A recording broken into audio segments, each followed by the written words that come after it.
Hello दोस्तों, welcome back to the channel. मैं हूँ आपके साथ आपका स्टोरी टेलर क्रिश। और सुनो, कहानी शुरू करने से पहले एक वार्निंग दे रहा हूँ। आज के एपिसोड में मसाला नहीं, पूरा धमाका होने वाला है, इसलिए एपिसोड के एंड तक हर मोमेंट सुनते रहो। तो बिना देरी किए चलिए शुरू करते हैं आज के एपिसोड को। आप राघव के होठों से बस यही एक शब्द निकला, टूटा हुआ, कांपता हुआ, जैसे वो खुद नहीं जानता था क्या महसूस कर रहा है और क्या कहना चाहता है। दरवाजे के सामने खड़ा सहदेव एक पल के लिए सचमुच सकपका गया। राघव की आंखों में जो ठंडा सन्नाटा था वो उसकी सांस रोक देने वाला था। वो जल्दी से बोला, एक ही सांस में बिना रुके, I am sorry, I mean कल रात जो हुआ। उसके शब्द टूटे हुए थे, मानो उन्हें वो खुद भी ठीक से पकड़ नहीं पा रहा था। गिल्ट, शर्म, गुस्सा, सब कुछ एक ही फ्रेम में कैद था। लेकिन राघव ने उसकी माफी पर कोई भी प्रतिक्रिया नहीं दी। उसका आवाज बेहद सपाट था, बर्फ के समान ठंडा। इट्स ओके, बस इतना।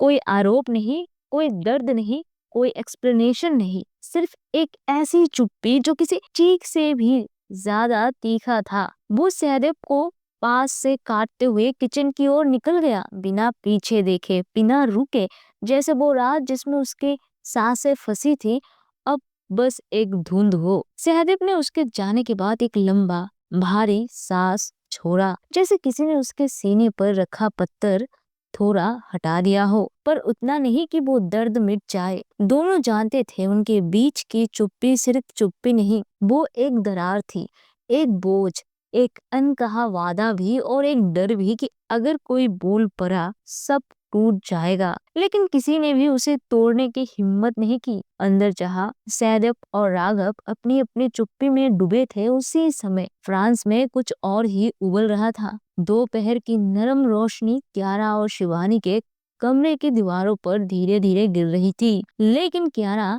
वो अभी भी खिड़की के पास खड़ी थी, ठंडी हवा उसके बालों को हिलाती हुई, पर उसका मन कहीं और था। उसकी आंखें मेंशन के बगीचे में गड़ी थी, लेकिन सोच, वो तो अब भी कल के उस पल में अटकी थी जब उसने अपने दादाजी से पहली बार इतनी तीखी आवाज में लड़ने की हिम्मत की थी। और उसी को याद करते हुए उसके सीने में दर्द और सांस दोनों एक साथ भारी हो रहे थे।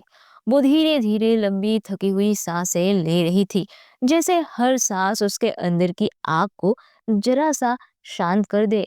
लेकिन वो आग बुझा बुझने वाली नहीं थी। तुम अभी भी वहां खड़ी हो? शिवानी ने बाथरूम का दरवाजा खोलते हुए कहा। भाप अभी भी उसके बालों से उठ रही थी। वो तौलिए से अपना सिर पोंछती हुई धीरे धीरे क्यारा तक आई, जो खिड़की के पास सोच में गुम खड़ी थी। जैसे उसकी आंखें रोशनी देख रही थी, लेकिन दिमाग कहीं और भटक रहा था। शिवानी ने पीछे से अपनी भुजाएं उसकी कमर में डाल दी। एक नर्म, एक गर्म, सांसों भरा आलिंगन उसकी ठुड्डी क्यारा के कंधे पर टिक गई। क्या हुआ हनी, तुम बहुत टेंस लग रही हो। क्यारा हल्के से कांपी, लेकिन उसने अपनी बेचैनी छुपा ली। चेहरा शांत था और धीमे स्वर में बोली, कुछ नहीं वाइफी, बस एक प्रोजेक्ट के बारे में सोच रही थी। शिवानी ने बिना एक शब्द बोले क्यारा को घुमाकर अपने सामने कर लिया। उसकी नजरें सीधे क्यारा की आंखों में उतर गई, गहरी, थोड़ी नाराज और थोड़ी आहत। क्या तुम कुछ दिन का ब्रेक नहीं ले सकती? उसके सुर में छोटी सी शिकायत, छोटी सी तड़प थी। क्यारा ने उसकी आंखों में झांकते हुए कहा, अच्छा तो मैं अभी क्या कर रहा हूँ? शिवानी ने होठ फुला लिए, बिल्कुल बच्चों की तरह। हाँ कर रही हो, लेकिन दिमाग में तो अब भी उन्हीं प्रोजेक्ट्स में अटका है ना। क्यारा हंस पड़ी, धीमी, मुलायम, जैसे उसे शिवानी की ये मासूम नाराजगी हर बार पिघला देती हो। उसे चिढ़ाने के लिए वो थोड़ा और झुकी और फुसफुसाते हुए बोली, तो फिर तुम ही बताओ मुझे क्या करना चाहिए? ये सुनते ही शिवानी की आंखें चमक उठी, जैसे किसी को अचानक अपनी सबसे प्यारी ख्वाहिश सच होती दिख जाए। तुम्हें अपनी वाइफी की सेवा करनी चाहिए। क्यारा ने ये शब्द सुनते ही शिवानी के बदन पर अपनी हथेलियां कसकर ठोक दी और उसे पास खींच लिया। एक हल्की घुमावदार चाल जो छेड़खानी में भी पूरी तरह मालिकाना थी। अच्छा तो फिर बताओ, मैं अपनी वाइफी को कैसे मैं अपनी वाइफी की कैसे सेवा करूं? उसकी आवाज में शरारत थी, लेकिन आंखों के अंदर कुछ और भी था, नम, गंभीर और बहुत करीब। शिवानी मुस्कुराई और अपनी उंगलियों से क्यारा के कंधे पर धीमे धीमे हिसाब लगाने लगी, जैसे किसी नन्हे से योजना की सूची बना रही हो। हम लोग 7 दिन के लिए हनीमून पर है। मैंने पूरा प्लान बना लिया है। वो एक एक करके बातें गिनाने लगी, छोटी छोटी बातों से भरा हुआ। हर आइटम में एक वादा छिपा था। कियारा ने शिवानी के कंधे पर अपना मुंह टिकाते हुए कहा, ये तो बहुत अच्छा प्लान है। फिर उसने एक लंबी धीमी सांस ली और आवाज अचानक सख्त हो गई, गंभीर और मुलायम दोनों तरह की। शिवानी, क्या मैं तुमसे कुछ पूछ सकती हूँ? कियारा की टोन में जो गंभीरता थी उसने हवा बदल दी। शिवानी भी एक झटके में ठीक हो गई। उसकी आंखें नरम हो गई, पर झलक में सावधानी थी। उसने कियारा के बालों को सहलाया और फिर धीरे से बोली, हाँ पूछो। कियारा ने बहुत धीमे स्वर में पूछा, जैसे कोई कीमती सवाल उजागर कर रही हो। तुम्हें अपनी फैमिली की याद नहीं आती? ये सवाल हवा में गिरते ही जैसे कुछ बदल गया। शिवानी का चेहरा कुछ ही पल में काला पड़ गया। शब्द नहीं, पर उसकी सांसों ने जवाब दिया, एक छोटा सा ठहराव, फिर एक नरम दर्द जो आंखों में उभर आया।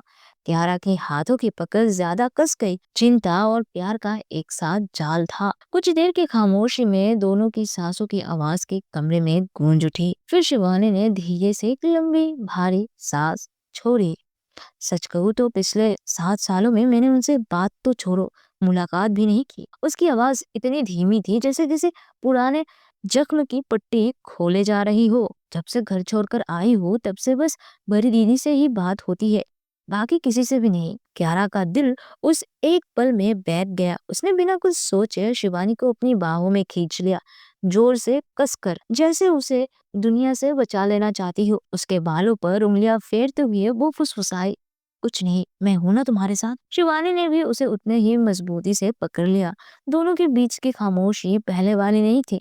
इस बार वो खामोशी एक दूसरे को थाम लेने वाली थी। कुछ पल बाद शिवानी ने कियारा की आंखों में आंखें डालते हुए कहा, बात क्या है? कुछ हुआ है क्या? अचानक मेरी फैमिली के बारे में क्यों पूछ रही हो? कियारा ने आंखें नहीं झपकाई, बस अपने सांस को स्थिर किया और कहा बहुत कैजुअली, कुछ नहीं, बस यूं ही पूछने का मन हुआ। पर उसके भीतर का तूफान छुपाया नहीं जा सकता था। वो जानती थी, अपने दादा के इरादों को समझने के लिए उसे शिवानी की फैमिली के बारे में जानना होगा, लेकिन वो शिवानी को इसमें जरा भी शामिल नहीं करना चाहती थी। इसलिए उसने उसे पहले इसलिए उसने उससे पहले कि शिवानी और कुछ सोचे उसे अचानक अपनी बाहों में उठा लिया। शिवानी हकबकाई, फिर हंस पड़ी।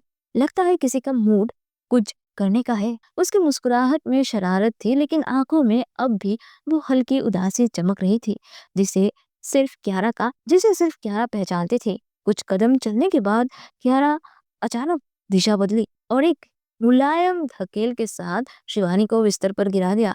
शिवानी की सांस अटक गई। आश्चर्य और चाहत का एक साथ उभरता हुआ झटका। क्यारा उसके पैर के पास बैठी, धीमे नपे तुले अंदाज में, जैसे हर हरकत सोच समझ कर की गई हो, जैसे वो उसके शरीर को हर धड़कन सुन सकती हो। उसने शिवानी के टखनों को अपनी उंगलियों से बहुत आहिस्ते से छुआ, इतना हल्का, इतना गर्म कि शिवानी की सांस खुद ब खुद लंबी और कांपती हुई बाहर निकली। क्यारा की उंगलियां शिवानी की त्वचा पर एक धीमी सी लकीर खींचती चली गई। ना कोई जल्दबाजी, ना कोई हड़बड़ी, बस एक ऐसा स्पर्श जो सीधे दिल तक पहुंच रहा था। शिवानी की आंखें अपने आप बंद होने लगी, चेहरा ढीला पड़ता गया और उसका शरीर उस छोटे से स्पर्श में पिघलने लगा। क्यारा ने झुककर उसके राइट फुट पर हल्के से मुश्किल से महसूस होने वाले गर्म सांस छोड़ी। उस गर्माहट ने शिवानी के अंदर कहीं एक गहरी हिलती हुई लहर भेज दी। क्यारा, शिवानी के होठों से बस इतना ही टूट कर निकला, आधे सिसकारे आधे पुकार की तरह। उसके स्वर में आग नहीं, एक नरम चाहत भरी बेचैनी थी। क्यारा ने उसके ओर ऊपर देखते हुए एक धीमी आधी मुस्कान दी, वो मुस्कान जो पूरी बात से ज्यादा बोलती थी। उनके बीच की हवा अब सिर्फ खामोश नहीं थी, वो तड़क रही थी, धीमी मगर बिजली की तरह। क्यारा ने धीमी जानबूझकर की गई हरकत के साथ शिवानी के दाहिने टखनों को अपने हथेलियों में ले लिया। उसकी उंगलियां ऐसी थी मानो वे कोई कीमती चोरी की गई वस्तु थाम रही हो। वो नीचे झुकी, और शिवानी के अंगूठे पर अपना होठ रखा। एक शांत, लगभग डोमिनेंस से भरा चुंबन। फिर उसके जीभ ने एड़ी से लेकर हर उंगली के बीच तक की त्वचा का स्वाद लिया, मानो कियारा के लिए इस क्षण शिवानी का दाया पैर ही उसका अंतिम सत्य था। शिवानी का पूरा शरीर भीतर से एक चलते हुए उंगली की तरह दहक रहा था। बिस्तर की चादर में उसकी मुट्ठी इतनी कसकर भींची हुई थी कि उसके पोर सफेद पड़ गए। एक अधमरी दबी हुई आह उसके गले से निकली। कियारा ने महसूस किया कि उसकी मौन और अधिक नशीली और अधिक नियंत्रित हो रही थी। कुछ देर दाहिने पैर की पूजा करने के बाद कियारा ने धीमी गति से अपना ध्यान बाएं पैर की ओर मोड़ा, जैसे मानो एक भक्त एक वेदी से दूसरे वेदी पर जा रहा हो। कियारा, मुझसे रहा नहीं जाएगा। शिवानी की आवाज में डर से अधिक एक प्रार्थना थी। उसने गहरी सांस ली, जैसे उस जलते हुए तनाव को अपनी छाती में भरने की कोशिश कर रही हो। लेकिन कियारा को भला अब कौन रोक सकता था? उसने तो अभी खेल की शुरुआत ही की थी। ये उसके लिए शारीरिक क्रिया से कहीं ज्यादा डोमिनेंस की एक रस्म थी। जब कियारा को लगा कि उसने शिवानी को उनके पैरों के माध्यम से पूरी तरह महसूस कर लिया, केवल तभी उसने उन्हें आजाद किया। वो उठी, गहरी सांस ली और उसकी आंखें सीधे शिवानी की चाहत से भरी हुई आंखों से मिली। उसकी आवाज में एक भीगा हुआ कमांडिंग स्वर था। मुझे लगता है अब हमें इन अनवांटेड परतों को हटा देना चाहिए। इतना कहकर उसने शिवानी की सहूलियत का इंतजार नहीं किया। एक झटके में उसने शिवानी के शरीर पर लिपटे बाथरोब की डोरी खोली और उसे एक तरफ फेंकने के लिए हाथ बढ़ा दिए, जैसे कोई बाधा हटा रही हो। शिवानी ने विरोध नहीं किया, बल्कि सहर्ष आत्मसमर्पण किया। उसने अपने शरीर को कियारा के शरीर के हाथों के लिए पूरी तरह से ढीला छोड़ दिया, जैसे कोई बहुमूल्य भेंट दे रही हो। कियारा ने समय बर्बाद नहीं किया। उसके हाथ तेज लेकिन सदे हुए थे। उसने बाथरोब को एक तरफ फेंका और फिर शिवानी के शरीर पर बची हर एक परत एक एक कर हटा दी। कुछ ही क्षणों में शिवानी का शरीर पूरी तरह से नग्न, असहाय और खुली किताब की तरह कियारा के सामने था। कियारा की आंखें कियारा के नग्न शरीर को भूखी नजरों से नाप रही थी। फिर बिना पलक झपकाए कियारा ने तेजी से अपने खुद के कपड़े उतारने शुरू कर दिए। एक एक परिधान के जमीन पर गिरने के साथ उनके बीच का तनाव और बेताब हो गया। कपड़े उतारने के बाद कियारा ने एक गहरी संतोष सांस ली, जैसे उसने अभी अभी एक बहुत बड़ा दाव जीता हो। उसने शिवानी की आंखों में देखा और अपने स्वर को गहरा अधिकार से भरा रखते हुए फुसफुसाया, वाइफी, तुम जानलेवा लग रही हो। अगले ही पल वो शिवानी पर झुक गई। उसकी जीभ ने शिवानी की नाभि के गहरे संवेदनशील गड्ढे को खोजना शुरू किया। ये एक बेतरतीब प्यार नहीं थी, बल्कि एक उग्र बेकाबू जुनून था। क्यारा उसे ऐसे प्यार कर रही थी जैसे दुनिया में सिर्फ शिवानी का शरीर मौजूद है और उस शरीर पर सिर्फ क्यारा का अधिकार है।